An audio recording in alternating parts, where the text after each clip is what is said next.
Hello guys, dito ako ngayon sa aming tabing dagat. Mainit pero okay lang, makapag-video nga lang. Ang ganda ng dagat namin dito. Ang hangin, ng dagat, ang linaw. Tapos may naliligo din dito guys. Nakikita niyo doon sa pinakadulo. Tapos may mga bangka.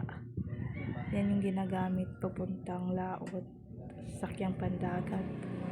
Tapos ang langit, ang ganda-ganda ng mga ulap. Saka ako, nasisiyahan ako dito ngayon mag-video kasi nga ang hangin, kahit mainit. Kasama ko naman dito yung hipag ko. Nagpayong lang kami kasi nga mainit. Mainit pero mahangin. Papunta kami pala doon sa may cottage.